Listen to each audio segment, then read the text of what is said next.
अस्सलाम वालेकुम। Live with Adil Shajib के साथ मैं हूं आपका मेजबान। लॉन्ग मार्च जो है वो रवा दवा है। इमरान खान साहब जो है वो धमकियां भी दे रहे हैं और सियासी पैंतरे भी वो बदलने की कोशिश कर रहे हैं। आज उन्होंने ये कहा कि जो काम बैलेट बॉक्स के जरिए नरमी से हो सकता है वो इनकलाब जो वो देख रहे हैं उनके उसके लिए खून रेजी भी हो सकती है। यानी इन अदर वर्ड्स इनडायरेक्टली वो ये कह रहे हैं कि ये लॉन्ग मार्च जो है वो उसमें खूनरेजी भी हो सकती है। उनके बड़े अहम रहनुमा अली अमीन गंडापुर की जो ऑडियो लीक आई उसमें वो अपने कारकुनान को इस्लामाबाद की जानिब वेपन्स लाने की बात वो कर रहे हैं। फिर आज जो केपीके कोर मिनिस्टर हैं कामरान बंगश, उन्होंने भी आज ये कहा कि इस्लामाबाद की तरफ असला वाले जो आपके लाइसेंस वाला असला है वो लेकर आए, लेकिन अगर दफा 144 लगती है तो उसमें आपको बाकायदा परमिट चाहिए होगा। लेकिन फिर भी ये बड़ी खौफनाक बातें हैं और इस पर तफसीली गुफ्तगू करेंगे। आज हमें इमरान इस्माइल साहब ज्वाइन करेंगे, साबिक गवर्नर सिंध, तहरीक सीनियर रहनुमा, और फिर मुजीबुर रहमान शामी साहब से भी बात करेंगे कि आखिर इमरान खान साहब जो है वो चाहते क्या है। एक तो उन्होंने जो 3-4 नवंबर को इस्लामाबाद में दाखिल होना था, आज उन्होंने ये ऐलान किया कि अब वो 8-9 दिन मजीद ताखीर से इस्लामाबाद दाखिल होंगे। और कुछ इतलात ये भी हैं कि शायद वो अब भी कोशिश कर रहे हैं कि एस्टेब्लिशमेंट से उनके कुछ राब्ते हो जाएं, मुज़ाकरात हो जाएं, जिसके इम्कानात फिलहाल कम इसलिए नजर आ रहे हैं कि वो अपनी तकारीर में अभी भी इदारों को उनसे जुड़ी शख्सियात को जो है वो दबे अल्फाज में भी और डायरेक्टली भी तनकीद का निशाना बना रहे हैं। तो इस पर तफसीली गुफ्तगू करेंगे। पहले हम चलते हैं लाहौर। उमर फारूक हमारे डॉन न्यूज की कॉरेस्पॉन्डेंट हमारे साथ मौजूद है। उमर बताएगा कि इस वक्त लॉन्ग मार्च कहाँ है, क्या सिचुएशन है, उसकी स्ट्रेंथ क्या है, और खुसूसन जो सहाफियों के साथ इनका रवैया है। एक खातून सहाफी जो है वो शहीद हो चुकी है और कुछ और ऐसी डिस्टर्बिंग वीडियोस भी आ रही हैं जिसमें पुलिस वाले जो है एक रिपोर्टर की या कैमरामैन की वो पिटाई भी कर रहे हैं। जी, पीटीआई का लॉन्ग मार्च जिसका आगाज़ जुमे के रोज़ लाहौर से हुआ था, आज इसका चौथे रोज़ का इख्तिताम हुआ है गुजरांवाला में।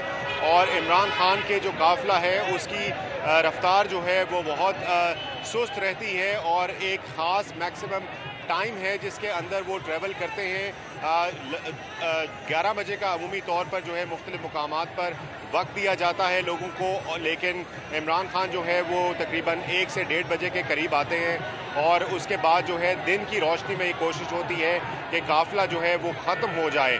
आज चौथे रोज़ जो इस काफ़िले का इख्तिताम हुआ है वो गुजरांवाला में चंद किला के मुकाम पर हुआ है और अब तक जो इमरान खान इस काफ़िले को लीड कर रहे हैं, जगह जगह उनको जो है वो इस्तकबाल उनका किया जाता है, इस्तकबालिया कैंप लगाए जाते हैं। बाज़ जो आबादियाँ हैं वहाँ पर ज़्यादा पुरजोश लोग होते हैं और ज़्यादा बड़ी तादाद में दिखाई देते हैं, लेकिन बाज़ औक़ात जो है इस्तकबालिया कैंप पे लोगों की तादाद कम भी होती है। तो सिचुएशन जो है वो चेंज होती रहती है और ये डिपेंड करती है कि वो उनका काफ़िला जो है वो किस इलाके से गुजर रहा है।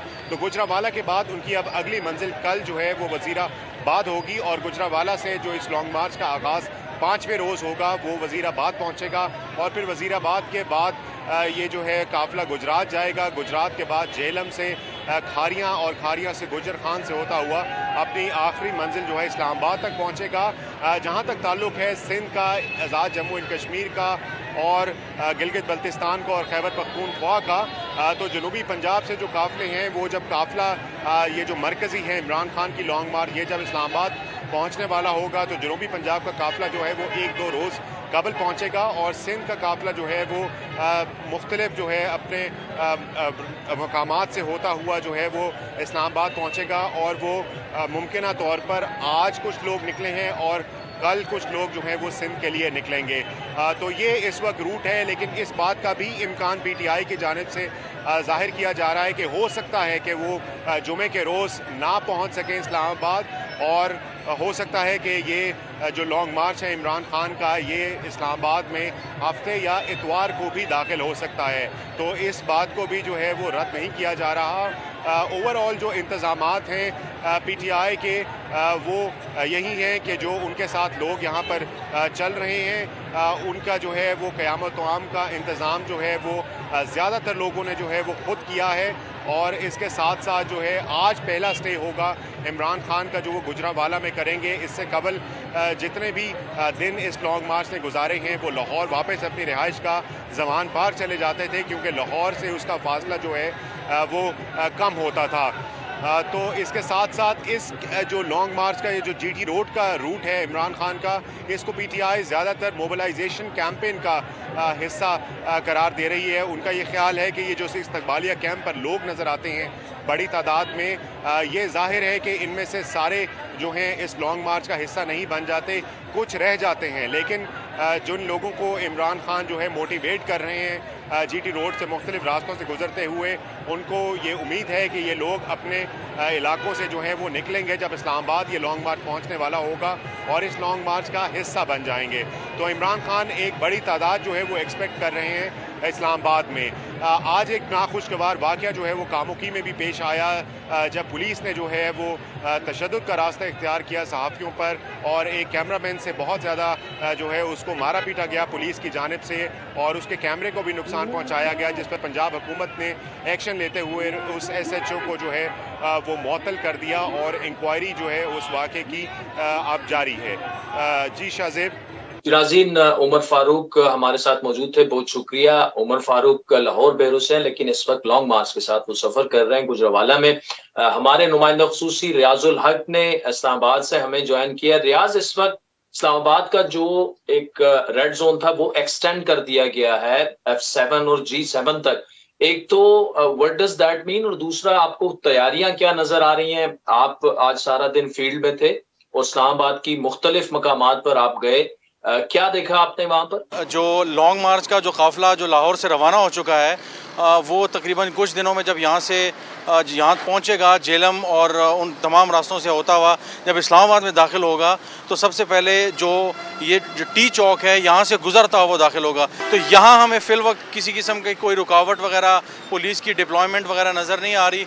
लेकिन आगे हमें फैज़ाबाद के मकाम पर और इस्लामाबाद में तकरीबन 25 ऐसी जगह हैं जहाँ पे हमें बेतहाशा कंटेनर्स को कहा जा रहा है। तकरीबन 1100 से 1500 जो कंटेनर्स हैं इस वक्त शहर में मुख्तलिफ जगहों पे लगाए गए हैं और 25 ऐसी जगह हैं जहाँ पे मुख्तलिफ जगहों पे रुकावटें लगाई गई हैं। और जो रेड जोन का जो इलाका है वो इन्होंने F5 का जो इलाका है वहाँ से एक्सटेंड करते हुए G7 और E7 तक ले गए। F7 का सारा जो इलाका है वो भी उसमें आ चुका है। तो रेड जोन जो है वो भी एक्सटेंड कर दिया गया है और जो सिक्योरिटी थी वो बहुत ज़्यादा बढ़ा दी गई है। ये जो इस्लामाबाद जाने वाली रोड है तकरीबन 7 से 8 जगहों पे जो कंटेनर्स हैं उनका जो है वो सामना करना पड़ेगा मुख्तलिफ रुकावटों का, और जिसमें पुलिस की डिप्लॉयमेंट होगी और शायद मुख्तलिफ जगहों पे उनको जो लाठी चार्ज वगैरह है उनका भी सामना करना पड़े।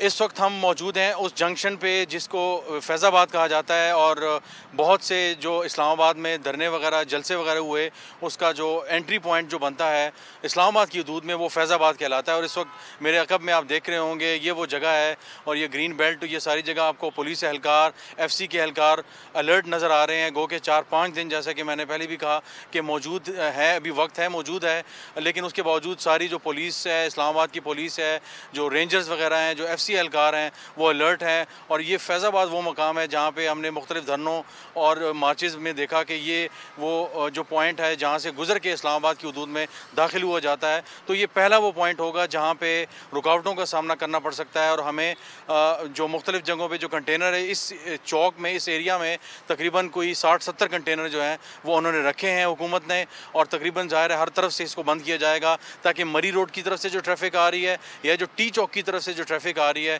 उसको मुकम्मल तौर पे बंद रखा जाएगा। और जो FC और जो पुलिस और रेंजर्स के जो एहलकार है वो यहाँ पे मौजूद होंगे। टी चौक रवात, उसके बाद फैज़ाबाद, और इस वक्त हम मौजूद हैं डी चौक में।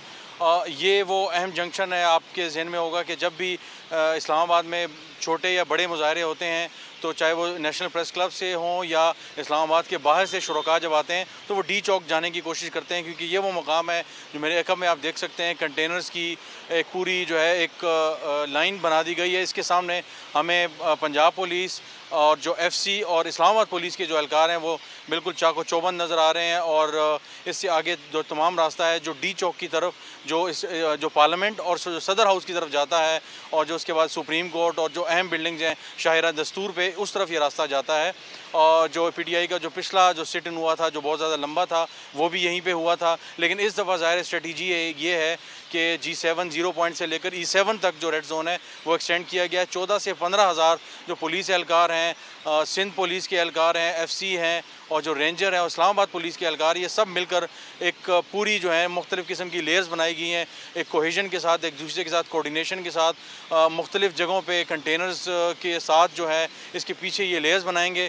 तो पूरी तैयारी की हुई है इस्लामाबाद में यहाँ पे कि जो ही अगले जितने भी दिनों में यहाँ पे मौजूद है, जब तक यहाँ पे इस्लामाबाद में मार्च दाखिल नहीं होता तो तब तक यहाँ पे इनकी जो मुख्तलिफ़ लेयर्स हैं वो कोशिश करेंगी कि शुरुका को रोकें। और ये वो रास्ता है जिना एवेन्यू का, जहाँ पे पिछली बारी जब पेशावर से इमरान खान का जब जलसा था वो यहाँ पे जो लॉन्ग मार्च था वो आया था, तो बहुत से दरख्त भी यहाँ जले थे, जलाओ घेरा हुआ था, शेलिंग वगैरह भी हुई थी, ये वो सारी जगह थी।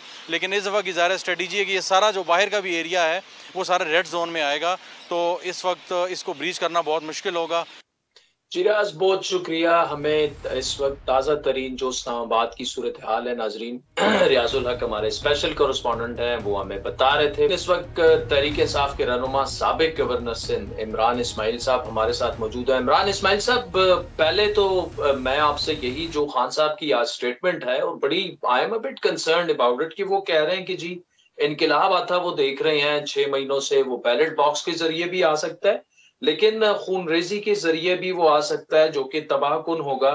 अब मतलब आपके लोग इस्लामाबाद में दाखिल हो रहे हैं, आप खूनरेजियों की बातें कर रहे हैं, असला लेकर अंदर आने की बातें कर रहे हैं, तो फिर हुकूमत वक्त जो है वो क्यों ना आपको रोके इस्लामाबाद में एंटर होने से? नहीं, अब मेरा ख्याल है इसको मिसरीड किया जा रहा है। खान साहब ये कह रहे हैं कि अगर पब्लिक को उनकी जो सेंटिमेंट्स हैं अगर उसको आप नहीं समझेंगे और अगर आप अपनी गर्मी पे कायम रहेंगे तो फिर पब्लिक जो है वो एक अनगाइडेड मिसाइल जो है वो हो जाती है, जैसे हमने श्रीलंका में देखा या और जगहों पे देखा।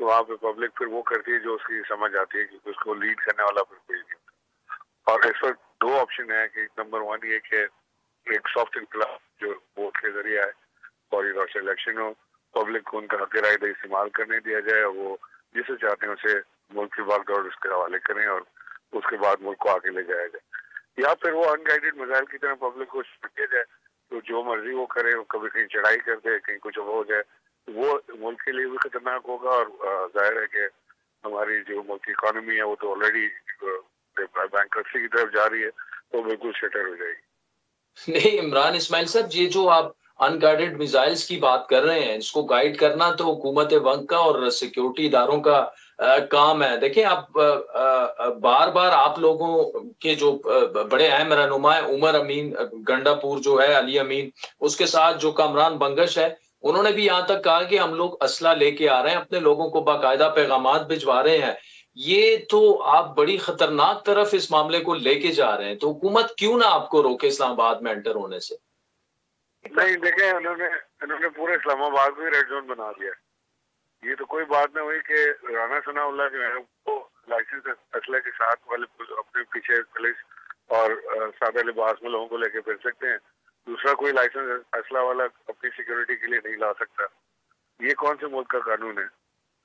ऐसे तो नहीं हो सकता। लेकिन इमरान इस्माइल साहब, आप गवर्नर सिंध रहे हैं, देखें अगर लोग अगर असला लेके आ जाते हैं और आप ये भी फरमा रहे हैं कि लोग अनगाइडेड मिसाइल्स भी बन सकते हैं, आपके कंट्रोल से बाहर भी हो सकते हैं, तो इसका मतलब ये कि अनार्की की तरफ मुल्क जाएगा। तो अनार्की की तरफ अगर मुल्क जाता है तो इदारे कैसे खामोश रहेंगे, हुकूमत वक्त और सिक्योरिटी इदारे कैसे खामोश रहेंगे, और क्यों आपको अंदर आने दिया जाए इस्लामाबाद में? फिर मैं आपको शायद एक चीज याद दिला दूं कि जब इन्होंने मार्च किया था ना, तो मौलाना की वीडियो भी अभी है मेरे पास, मैं आपके साथ शेयर करता हूँ, अपने प्रोग्राम में चलाएं, जिसमें वो बाकायदा तकरीर में कह रहे हैं कि उन्होंने मलेशिया अपनी बनाई है यूनिफॉर्म बनाए थे, आपको याद होगा, वो पीले रंग के, और उनके हाथ में उन्होंने मोटे मोटे डंडे पकड़ाए थे और उसमें वो कह रहे हैं कि हमारे लोग ये डंडे लेकर आएंगे और मुकाबला होगा और हम सर फाड़ देंगे और ये कर देंगे वो कर देंगे।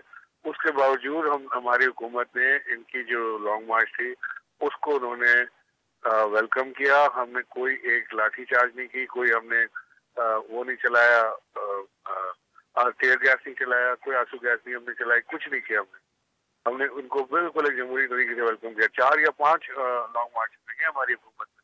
किसी एक का एक इंसिडेंट बता दें जहाँ पे हमने कोई किसी का सर फाड़ा हो, किसी को घर से उठाया हो, एक अरेस्ट किया हो। कोई जमहूरी तरीक़ार, जमहूरी इक़्तिदार और जमहूरी तरीक़ेकार ये नहीं होते जिस तरह राना सनाउल्लाह बढ़के लगाता है मौला जट बन के, बल्कि मौला जट तो अच्छा आदमी है, नूरी नाथ बन के बढ़के लगाता है।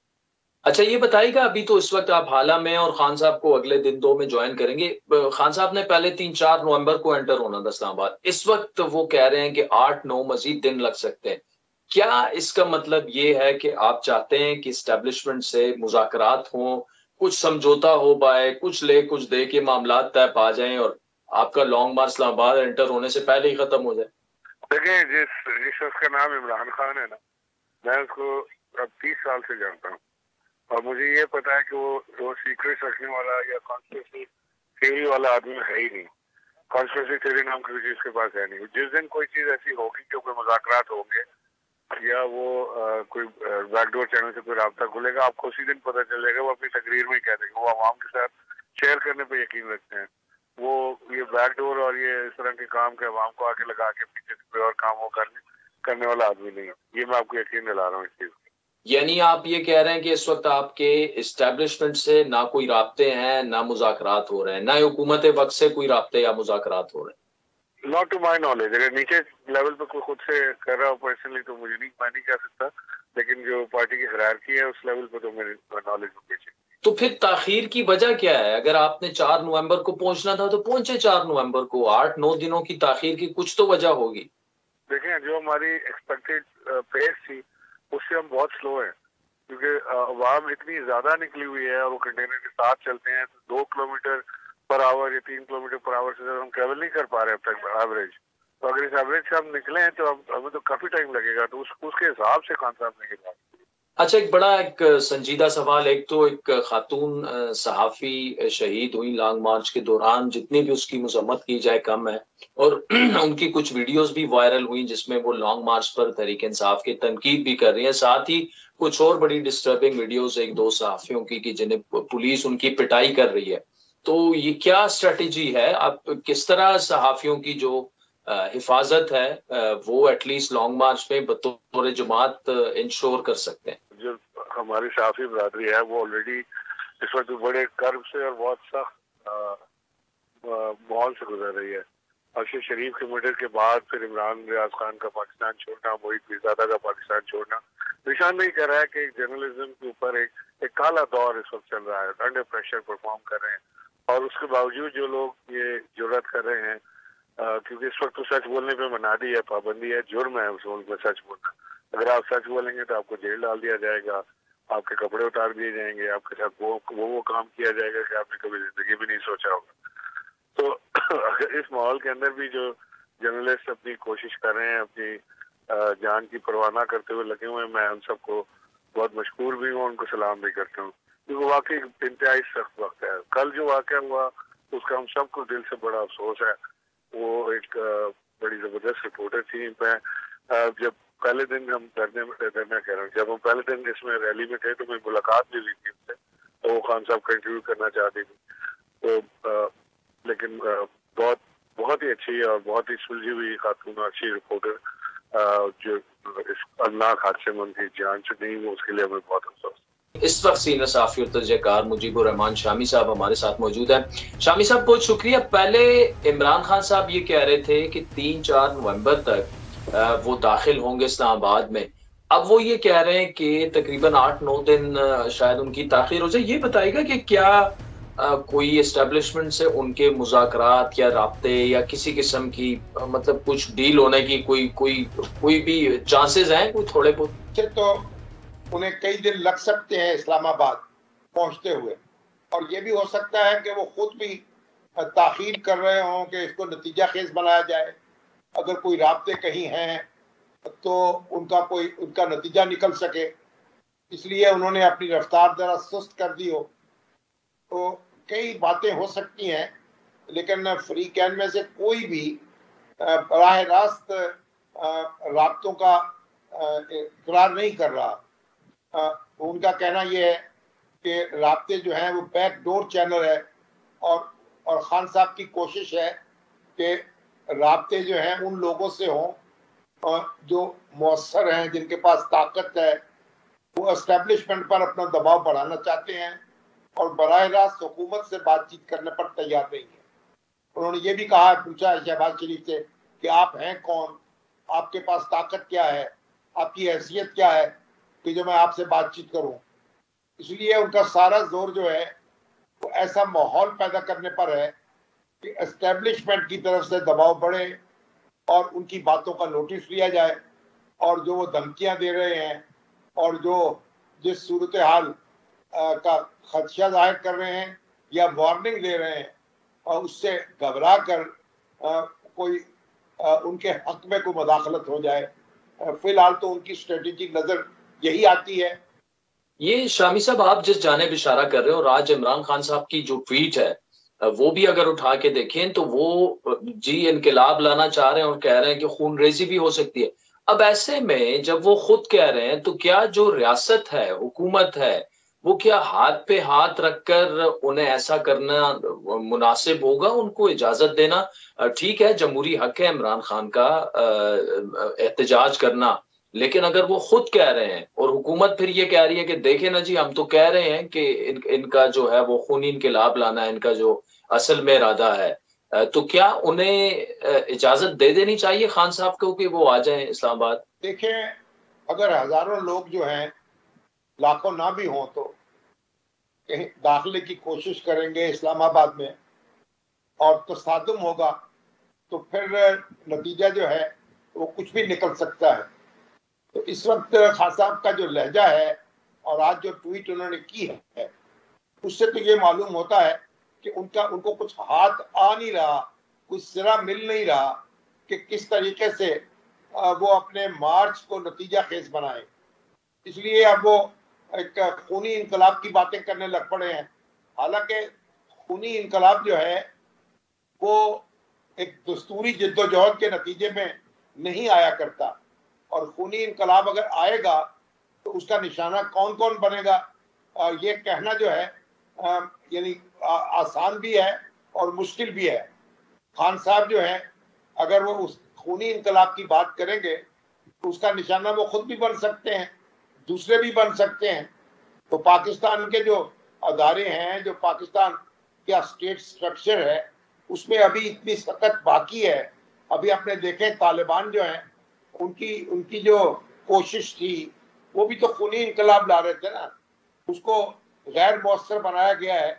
तो हमारी फोर्सेस ने ही जान की कुर्बानी देकर ये काम किया है, और लोगों की भारी तादाद जो है वो भी कोई खूनी इनकलाब का ख्वाब नहीं देख रही, उसकी आरज़ू नहीं कर रही। तो खान साहब अपनी जमहूरी जिद्दोजहद को अगर पटरी से उतारेंगे तो फिर तो उनके लिए दुआई की जा सकती है। शामी साहब, एक हमने देखा कि बड़ी एक्स्ट्रा ऑर्डिनरी गैर मामूली प्रेस कॉन्फ्रेंस हुई, DGI-SPR हो, साथ में DGI-SI जो है, वो तारीख में पहली दफा हमने देखा कि फौज तो खुद को मीडिया में आके इस तरह से डिफेंड नहीं कर सकती, लेकिन उनकी मजबूरी थी, उन्हें करना पड़ा। क्या उसके बाद जो इमरान खान का एक मज़ामती बयानिया है, या जो जितनी खुल के वो तनकीद का फौज को निशाना बनाते रहे, उसमें आपको कुछ कमी देखने में आई है? देखें, जो उनका लहजा है उससे तो मालूम होता है कि जो उनके ख्वाब पूरे नहीं हो रहे, जो तवक्को उनको थी वो पूरी नहीं हो रही, तो कुछ फ्रस्ट्रेशन भी नजर आती है, कुछ जुझलाहट नजर आती है। और वो ये बात भूल गए हैं कि जिस मुल्क में एक ताकतवर फौज मौजूद हो, उस मुल्क में जहां कानून नाफिज करने वाले अदारे जो हैं वो अपनी सलाहियत भी रखते हों और ताकत भी रखते हों, वहां आप नज़्म हुकूमत को तहस नहस नहीं कर सकते, वहां आप ये खूनी इनकलाब बर्पा नहीं कर सकते। और ये जो उन्होंने एक बढ़ हाँकी है इससे तो एक मेरा ख्याल है कि कमजोरी का एहसास हुआ है, ताकत का एहसास नहीं हुआ। और अगर उनके लॉन्ग मार्च ने उनको कमजोर नहीं बनाया और तो फिर तो इसका मतलब है उनके पास ताकतवर नहीं बनाया, तो फिर कमजोरी जाहिर होती है और वो अपने मतलूबा मकासद हासिल नहीं कर पा रहे। अच्छा, इस पूरे मामले में शामी साहब क्या नवाज शरीफ साहब जो हैं उनकी क्या स्ट्रेटेजी हो सकती है? मेरी तो खुद 1-2 दिन पहले उनसे हुई मुलाकात, वो भी इस्तिराब में लगे जो मुल्की हालात हैं, लेकिन वो भी ये समझते हैं कि हुकूमत में आके उनकी अपनी सियासी जो जमात थी उसको नुकसान पहुंचा। अब तो बाद मर्ग वावेला से कुछ हासिल नहीं है, ये तो हुकूमत में आने से पहले सोचना चाहिए था। अब तो नवाज शरीफ के साहब के सामने भी और मौजूदा हुकूमत के सामने भी कोई ऑप्शन मौजूद नहीं है दूसरी। उनको इकोनॉमी को दुरुस्त करना है, लोगों को रिलीफ देनी है, तभी वो पांव जमाने के काबिल हो सकेंगे और अगले इंतखाबात के अखाड़े में उतर सकेंगे। अगर इकोनॉमी जो है उसको वो संभाल न सके तो फिर तो सूरत हाल उनके बस में नहीं रहेगी। तो उसकी तो वो पूरी कोशिश कर रहे हैं। इसाक डार साहब भी लगे हुए हैं। आज शहबाज शरीफ साहब ने किसानों के लिए भी पैकेज दिया है और कभी सऊदी अरब जा रहे हैं, कभी चीन जा रहे हैं, ताकि कुछ ना कुछ तमाम में कुछ को तर्क कर सके। तो एक बड़ा चैलेंज दरपेश है और उसी चैलेंज को कबूल करने पर मुस्तकबिल की सियासत का इन्हिसार होगा। अच्छा शामी साहब, ये बताएगा कि मरियम नवाज को सदारत सौंपने की बातें भी हो रही हैं, लेकिन इमरान खान का एक जो बयानिया है वो दुरुस्त है गलत है वो साइड पे कर दें, लेकिन उन्होंने यूथ को अट्रैक्ट किया, खुसूसन जब से वो इक्तिदार में से जो है वो बाहर आए हैं। तो इसको काउंटर करने के लिए लग रहा नहीं है कि कुछ खास बयानिया है, मुस्लिम लीग नून हो या बाकी जो हुकूमत की सियासी जमातें हैं, कैसे आपके ख्याल में क्या वो काउंटर कर पाएंगे? और सिर्फ परफॉर्मेंस की बात नहीं है, परफॉर्मेंस तो 3.5 साल हमने देखा कि खान साहब की रही नहीं है, लेकिन जैसे ही वो बाहर आए हैं उन्होंने नौजवानों को अपने पीछे लगा दिया। जो इमरान खान की अपोजिशन थी उसका तो जोर इस बात पर था कि मईशत की तबाही जो है वो इमरान खान की वजह से हो रही है और लोगों में ये तासुर था कि इमरान खान की हुकूमत खत्म होगी तो मईशत जो है वो ठीक होना शुरू हो जाएगी, लेकिन ऐसा नहीं हो सका। अब भी आप देखें कि जो खान साहब हैं उनके पास वीटो नहीं है। हम ये ना समझे, अभी भी उन्होंने जितनी नशिस्तें जीती हैं जहां वो खड़े हुए हैं वो सारी उनकी अपनी नशिस्तें थी। वो पीटीआई की ऑलरेडी जीती हुई नशिस्तें थी जहां उन्हें कामयाबी मिली है। तो हम ये नहीं कह सकते कि उनके मुखालिफ जो हैं वो खत्म हो गए हैं या सोसाइटी में उनका वजूद नहीं रहा। उनकी अपनी ताकत मौजूद है, उनका अपना वोट बैंक है, उसका इनकार नहीं किया जा सकता। इसीलिए पार्लिमानी जमहूरियत में अपोजिशन भी मौजूद रहती है, हुकूमत भी मौजूद रहती है, दोनों को एक दूसरे को बर्दाश्त करना होता है। आज की हुकूमत कल की अपोजिशन होगी, कल की अपोजिशन आज की हुकूमत है। तो ये जो बुनियादी फलसफा है पार्लिमानी निज़ाम का और हमारे दस्तूर का जो अरेंजमेंट है उसके अंदर रहते हुए, उसके अंदर ऑपरेट करते हुए आपको इक़दाम साजी करनी होगी। अगर आप उससे बाहर निकल कर करेंगे तो वो सैलाब तबाह कुन तो हो सकता है, नतीजा खेज नहीं होगा। मुजीबुर रहमान शामी साहब, thank you so much for joining us. नाज़रीन, आज के प्रोग्राम पर आपके फीडबैक के मुंतज़िर रहेंगे। हमारा ट्विटर हैंडल है @आदिल शाज़िब। मुझे मेरी टीम समेत इजाजत दीजिए। खुदा हाफ़िज़।